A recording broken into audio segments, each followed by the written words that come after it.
ಕಲಿಯುಗದ ದೈವ ವೆಂಕಟೇಶ್ವರನ ಮಹಿಮೆ ಅಪಾರ. ಕಲಿಯುಗದ ಸಮಸ್ತ ಜನರ ಉದ್ಧಾರಕ್ಕಾಗಿ ಅವತರಿಸಿದ ವೆಂಕಟೇಶ್ವರ ಸ್ವಾಮಿಯನ್ನ ಯಾರು ಭಕ್ತಿಯಿಂದ ಸ್ಮರಿಸುತ್ತಾರೆ ಅವರ ಸಮಸ್ತ ಕಷ್ಟ ದುಃಖಗಳನ್ನು ನಿವಾರಿಸುತ್ತಾರೆ ವೆಂಕಟೇಶ್ವರ ಸ್ವಾಮಿ. ಸಂಕಟ ಬಂದಾಗ ವೆಂಕಟರಮಣ ಎನ್ನುವ ಮಾತನ್ನು ನೀವು ಕೇಳಿರಬಹುದು. ಅಂದ ಹಾಗೆ ಜೀವನದಲ್ಲಿ ಎಂತಹ ಸಂಕಟ ಕಷ್ಟ ದುಃಖ ಸಮಸ್ಯೆ ಬಂದಿರಲಿ, ನೀವು ವೆಂಕಟೇಶ್ವರ ಸ್ವಾಮಿಯನ್ನು ನಂಬಿದರೆ ನಿಮ್ಮ ಸಮಸ್ಯೆ ಯಾವುದೇ ಇದ್ದರೂ ಅದು ಪರಿಹಾರ ಆಗಿ ಜೀವನದಲ್ಲಿ ನೀವು ಅಂದುಕೊಂಡ ಯಶಸ್ಸನ್ನು ಗಳಿಸುತ್ತೀರಿ. ಅದೇ ರೀತಿ ಶಾಸ್ತ್ರದಲ್ಲಿ ಉಲ್ಲೇಖಿಸಿರುವ ಹಾಗೆ ವೆಂಕಟೇಶ್ವರ ಸ್ವಾಮಿಯನ್ನು ನಂಬಿದವರಿಗೆ ಯಾವತ್ತೂ ಹಣಕಾಸಿನ ಸಮಸ್ಯೆ ಬರುವುದಿಲ್ಲ. ವೆಂಕಟೇಶ್ವರ ಸ್ವಾಮಿಯ ನಂಬಿಕೊಂಡು ಬಂದ ಜನರು ಕೋಟ್ಯಾಧಿಪತಿ ಆಗುವುದು ಶತಸಿದ್ಧ. ಇಂತಹ ಮಹಿಮೆಯುಳ್ಳ ವೆಂಕಟೇಶ್ವರ ಸ್ವಾಮಿಯ ರಹಸ್ಯ ಬೀಜ ಮಂತ್ರದ ಬಗ್ಗೆ ಈ ವಿಡಿಯೋದಲ್ಲಿ ತಿಳಿಸಿಕೊಡ್ತಾ ಇದ್ದೀನಿ. ಈ ಮಂತ್ರವನ್ನು ಬೆಳಗ್ಗೆ ನೀವು 3 ಬಾರಿ ಜಪಿಸಿದ್ದೇ ಆದರೆ ಕೇವಲ 3 ದಿನದಲ್ಲಿ ವೆಂಕಟೇಶ್ವರ ಸ್ವಾಮಿಯ ಮಹಿಮೆಯನ್ನು ನೋಡುತ್ತೀರಿ. ಹೌದು, ಇದು ತಮಾಷೆಯಲ್ಲ.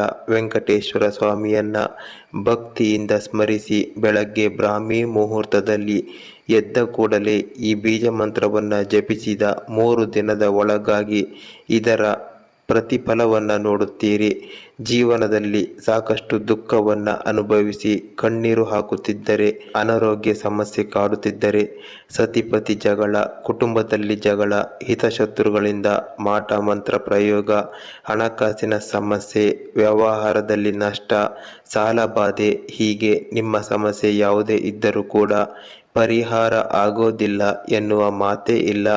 ನೀವು ಶ್ರದ್ಧಾ ಭಕ್ತಿಯಿಂದ ವೆಂಕಟೇಶ್ವರ ಸ್ವಾಮಿಯನ್ನು ಸ್ಮರಿಸಿಕೊಂಡು ಈ ಗುಪ್ತ ಬೀಜ ಮಂತ್ರವನ್ನು 3 ಬಾರಿ ಜಪಿಸುತ್ತಾ ಬರಬೇಕು. ಕೇವಲ 3 ದಿನದಲ್ಲಿ ಪವಾಡ ರೀತಿಯಲ್ಲಿ ನಿಮ್ಮ ಸಮಸ್ಯೆ ಪರಿಹಾರ ಆಗುವುದನ್ನು ಕಣ್ಣಾರೆ ನೋಡ್ತೀರಿ. ಹಾಗಾದರೆ ಆ ಪವರ್ಫುಲ್ ಬೀಜ ಮಂತ್ರ ಯಾವುದು, ಯಾವ ರೀತಿ ಉಚ್ಚರಿಸಬೇಕು, ಈ ಬೀಜ ಮಂತ್ರವನ್ನು ಜಪಿಸುವಾಗ ಯಾವ ತಪ್ಪನ್ನು ಮಾಡಬಾರದು, ಸಂಪೂರ್ಣವಾದ ಮಾಹಿತಿಯನ್ನು ಈ ವಿಡಿಯೋದಲ್ಲಿ ತಿಳಿಸ್ಕೊಡ್ತಾ ಇದ್ದೀನಿ. ಪ್ರತಿಯೊಬ್ಬರೂ ಕೊನೆ ತನಕ ನೋಡಿ, ಯಾರು ಕೂಡ ಸ್ಕಿಪ್ ಮಾಡಬೇಡಿ. ಸ್ಕಿಪ್ ಮಾಡಿದರೆ ಅಗತ್ಯ ಮಾಹಿತಿ ಮಿಸ್ ಆಗುತ್ತೆ. ಹಾಗಾಗಿ ಮೊದಲನೇದಾಗಿ ಪ್ರತಿಯೊಬ್ಬರು ವೆಂಕಟೇಶ್ವರ ಸ್ವಾಮಿಯನ್ನು ಭಕ್ತಿಯಿಂದ ಸ್ಮರಿಸಿಕೊಂಡು ವಿಡಿಯೋವನ್ನು ಲೈಕ್ ಮಾಡಿ, ಕಮೆಂಟ್ ಬಾಕ್ಸ್ನಲ್ಲಿ ಜೈ ಶ್ರೀ ವೆಂಕಟೇಶ್ವರ ಸ್ವಾಮಿ ಅಂತ ಕಮೆಂಟ್ ಮಾಡಿ. ನಂತರ ನಿಮ್ಮ ಸಮಸ್ಯೆ ಏನು, ಯಾವ ಸಮಸ್ಯೆ ಪರಿಹಾರ ಆಗಬೇಕು ಅದನ್ನು ಸ್ಪಷ್ಟವಾಗಿ ಕಮೆಂಟ್ನಲ್ಲಿ ಬರೆದು ಭಗವಂತನಿಗೆ ಕೃತಜ್ಞತೆಯನ್ನು ಸಲ್ಲಿಸಿ. ಮೊದಲ ಬಾರಿ ನೋಡ್ತಾ ಇದ್ರೆ ಸಬ್ಸ್ಕ್ರೈಬ್ ಮಾಡೋದನ್ನು ಮರಿಬೇಡಿ. ಹಿಂದೂ ಪುರಾಣಗಳ ಪ್ರಕಾರ ಭಗವಾನ್ ವೆಂಕಟೇಶ್ವರನನ್ನ ವಿಷ್ಣುವಿನ ಪವಿತ್ರ ಅವತಾರ ಎಂದು ಹೇಳಲಾಗುತ್ತದೆ. ವರಾಹ ಪುರಾಣ ಮತ್ತು ಭವಿಷ್ಯ ಪುರಾಣಗಳ ಪ್ರಕಾರ ಮಾನವ ಅವತಾರದಲ್ಲಿ ಜನಿಸಿದ ವಿಷ್ಣುವು ವೆಂಕಟೇಶ್ವರನಾಗಿ ಲಕ್ಷ್ಮಿಯನ್ನು ಹುಡುಕಿ ಹೊರಡುತ್ತಾನೆ. ಅಂದು ಲಕ್ಷ್ಮಿಯನ್ನು ಹುಡುಕಿ ಹೊರಟ ವೆಂಕಟೇಶ್ವರನನ್ನೇ ನಾವಿಂದು ತಿರುಪತಿಯಲ್ಲಿ ನೋಡಬಹುದು. ವೆಂಕಟೇಶ್ವರ ಎಂದರೆ ವೆಂಕಟಗಳ ಅಧಿಪತಿ. ಅದರ ಅರ್ಥ ಭಗವಾನ್ ವೆಂಕಟೇಶ್ವರನು ನಮ್ಮ ಪಾಪಗಳನ್ನು ನಿವಾರಿಸುತ್ತಾನೆ. ವೆಂಕಟೇಶ್ವರ ಎನ್ನುವ ಪದಕ್ಕೆ ಇನ್ನೂ ಒಂದು ಅರ್ಥವಿದೆ. ವೆಂಕಟಗಿರಿ ಎನ್ನುವುದು ಆಂಧ್ರ ಪ್ರದೇಶದಲ್ಲಿರುವ ಒಂದು ಬೆಟ್ಟ. ಈಶ್ವರ ಎಂದರೆ ಒಡೆಯ. ಈ ಬೆಟ್ಟಗಳ ಒಡೆಯನೇ ವೆಂಕಟೇಶ್ವರ. ಭಗವಾನ್ ವೆಂಕಟೇಶ್ವರನನ್ನ ಕಲಿಯುಗದ ದೈವ ಎಂದು ಕರೆಯಲಾಗುತ್ತದೆ. ಈ ದೇವನು ತನ್ನ ಭಕ್ತರಿಗೆ ಸುಖ, ಶಾಂತಿ, ಯಶಸ್ಸು, ನೆಮ್ಮದಿ, ಸಂತೋಷ, ಸಂಪತ್ತನ್ನು ಕರುಣಿಸುತ್ತಾನೆ. ದ್ರವ, ಕೌತುಕ, ಸ್ನಪನ, ಉತ್ಸವ ಮತ್ತು ಬಲಿಬೆರಂ ಎನ್ನುವ 5 ದೇವತೆಗಳನ್ನು ವೆಂಕಟೇಶ್ವರನು ಪ್ರತಿನಿಧಿಸುತ್ತಾನೆ. ವೆಂಕಟೇಶ್ವರನನ್ನ ಕಲಿಯುಗದ ದೈವ ಎಂದು ಹೇಳುವ ಕಾರಣ ಆತ ನೆಲೆಸಿರುವ ತಿರುಪತಿಯನ್ನ ಕಲಿಯುಗದ ವೈಕುಂಠ ಎಂದು ಹೇಳಲಾಗುತ್ತದೆ.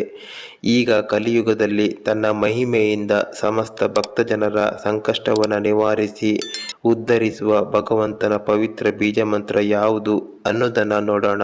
ವೀಕ್ಷಕರೇ, ಮೊದಲನೇದಾಗಿ ನೀವು ಯಾವ ಸಮಸ್ಯೆಯಿಂದ ಯಾವ ನೋವನ್ನು ಅನುಭವಿಸುತ್ತಿದ್ದೀರಿ ಆ ಒಂದು ಸಮಸ್ಯೆಯ ಪರಿಹಾರಕ್ಕಾಗಿ ಸ್ವಾಮಿಯನ್ನ ಪ್ರಾರ್ಥಿಸಬೇಕು.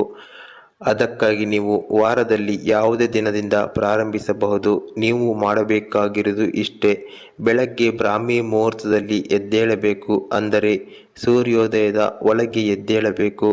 4 ಗಂಟೆಯಿಂದ 6 ಗಂಟೆಯ ಒಳಗೆ ಎದ್ದು ಸ್ನಾನ ಮಾಡಿ ತುಳಸಿ ದೇವರಿಗೆ ದೀಪವನ್ನು ಹಚ್ಚಿ ನಂತರ ನಿಮ್ಮ ಮನೆಯ ದೇವರ ಕೋಣೆಯಲ್ಲಿ ದೀಪವನ್ನು ಬೆಳಗಿಸಿ ದೇವರ ಕೋಣೆಯಲ್ಲಿ ಕುಳಿತುಕೊಂಡು ಕಣ್ಣು ಮುಚ್ಚಿಕೊಂಡು ವೆಂಕಟೇಶ್ವರ ಸ್ವಾಮಿಯನ್ನ ಭಕ್ತಿಯಿಂದ ಸ್ಮರಿಸಿಕೊಂಡು ಕೈ ಮುಗಿದುಕೊಂಡು ಸ್ವಾಮಿಯ ಈ ಬೀಜ ಮಂತ್ರವನ್ನು 3 ಬಾರಿ ಜಪಿಸಬೇಕು.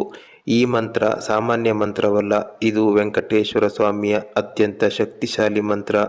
ಈ ಮಂತ್ರ ಜಪ ಮಾತ್ರದಿಂದಲೇ ಸ್ವಾಮಿಯ ಶ್ರೀರಕ್ಷೆ ನಿಮಗೆ ಸಿಗುತ್ತದೆ.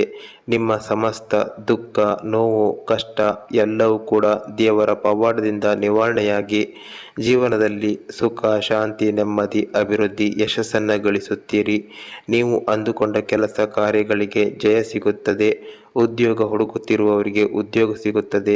ಆರೋಗ್ಯ ಭಾಗ್ಯ, ಎಲ್ಲ ರೀತಿಯ ಧನ ಸಂಪತ್ತು, ಜೀವನದಲ್ಲಿ ಯಶಸ್ಸು, ಮಾಡುವಂಥ ಉದ್ಯೋಗದಲ್ಲಿ ಯಶಸ್ಸು, ನೆಮ್ಮದಿ, ಕುಟುಂಬ ಜೀವನದಲ್ಲಿ ಸಂತೋಷ ಎಲ್ಲವೂ ಕೂಡ ಅದೇ ದಿನದಿಂದಲೇ ಒಂದೊಂದಾಗಿ ಆಕರ್ಷಣೆಯಾಗಲು ಪ್ರಾರಂಭವಾಗುತ್ತದೆ. ಹಾಗಾದರೆ ಆ ಮಂತ್ರ ನೀವು ಯಾವ ರೀತಿ ಉಚ್ಚರಿಸಬೇಕು ಅನ್ನೋದನ್ನು ಹೇಳುತ್ತಿದ್ದೀನಿ ಕೇಳಿ. ಬೆಳಗ್ಗೆ ಭಕ್ತಿಯಿಂದ ಕಣ್ಣು ಮುಚ್ಚಿಕೊಂಡು ಸ್ವಾಮಿಯನ್ನು ಸ್ಮರಿಸುತ್ತಾ ಈ ಮಂತ್ರವನ್ನು ಈ ರೀತಿಯಾಗಿ ಉಚ್ಚರಿಸಬೇಕು. ಓಂ ನಮೋ ಭಗವತೆ ಶ್ರೀನಿವಾಸಾಯ ಕಾಲಮಾಲಿನಾಶನಾಯ ಧನ ಸಮೃದ್ಧಿಕರಾಯ ನಮಃ.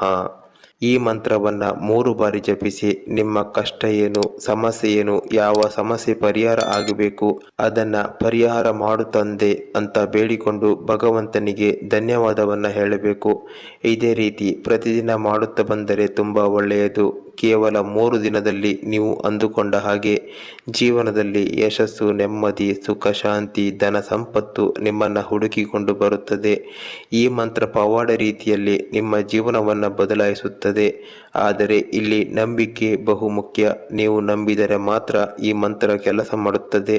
ಹಾಗಾಗಿ ವೆಂಕಟೇಶ್ವರ ಸ್ವಾಮಿಯ ಮೇಲೆ ಸಂಪೂರ್ಣ ನಂಬಿಕೆಯಿಂದ, ಭಕ್ತಿಯಿಂದ, ಪ್ರೀತಿಯಿಂದ ಸ್ಮರಿಸಿಕೊಂಡು ಬೆಳಗ್ಗೆ ಬ್ರಾಹ್ಮಿ ಮುಹೂರ್ತದಲ್ಲಿ ಶುದ್ಧ ಮನಸ್ಸಿನಿಂದ 3 ಬಾರಿ ಜಪಿಸಬೇಕು. ಆಮೇಲೆ ನಿಮ್ಮ ಜೀವನದಲ್ಲಿ ಆಗೋದೆಲ್ಲ ಪವಾಡ. ಈ ಮಂತ್ರವನ್ನು ಉಚ್ಚರಿಸಿದವರ ಜೀವನದಲ್ಲಿ ಯಾವತ್ತೂ ಕಷ್ಟ ನಷ್ಟ ಮುಂದೆ ಬರುವುದಿಲ್ಲ ಮತ್ತು ಅವರು ಬಯಸಿದ ಜೀವನ, ಸುಖ, ಶಾಂತಿ ಅವರಿಗೆ ಸಿಗುತ್ತದೆ. ಅದೇ ರೀತಿ ಈ ಮಂತ್ರವನ್ನು ಬೆಳಗ್ಗೆ ಶುದ್ಧಾಚಾರವಾಗಿ ಜಪಿಸಬೇಕು. ಅಂದರೆ ಸ್ನಾನ ಮಾಡಿ ದೀಪವನ್ನು ಬೆಳಗಿಸಿದ ನಂತರ ಜಪಿಸಬೇಕು. ವೀಕ್ಷಕರೇ, ಕಲಿಯುಗದಲ್ಲಿ ಸಮಸ್ತ ಜನರ ಕಷ್ಟವನ್ನು ನಿವಾರಿಸುವ ಶಕ್ತಿಶಾಲಿಯಾದ ವೆಂಕಟೇಶ್ವರ ಸ್ವಾಮಿಯ ಈ ಮಂತ್ರವನ್ನು ನೀವು ಉಚ್ಚರಿಸಿದರೆ ಅದು ನಿಮ್ಮ ಸೌಭಾಗ್ಯ ಎನ್ನಬಹುದು. ಹಾಗಾಗಿ ಈ ವಿಡಿಯೋವನ್ನು ನಿಮ್ಮ ಸ್ನೇಹಿತರಿಗೆ, ಕುಟುಂಬ ವರ್ಗದವರಿಗೆ ಆದಷ್ಟು ಶೇರ್ ಮಾಡಿ, ಅವರಿಗೂ ತಿಳಿಸಿಕೊಡಿ. ಅದೇ ರೀತಿ ಸ್ವಾಮಿಯನ್ನು ಭಕ್ತಿಯಿಂದ ಪ್ರಾರ್ಥಿಸಿಕೊಂಡು ಕಮೆಂಟ್ ಬಾಕ್ಸ್ನಲ್ಲಿ ಓಂ ಶ್ರೀ ವೆಂಕಟೇಶ್ವರಾಯ ನಮಃ ಅಂತ ಕಾಮೆಂಟ್ ಮಾಡಿ. ವಿಡಿಯೋವನ್ನು ತಪ್ಪದೆ ಲೈಕ್ ಮಾಡಿ. ಇದೇ ರೀತಿಯ ಹೆಚ್ಚಿನ ಉಪಯುಕ್ತ ವಿಡಿಯೋಗಳಿಗಾಗಿ ಈ ಕೂಡಲೇ ಸಬ್ಸ್ಕ್ರೈಬ್ ಮಾಡೋದನ್ನು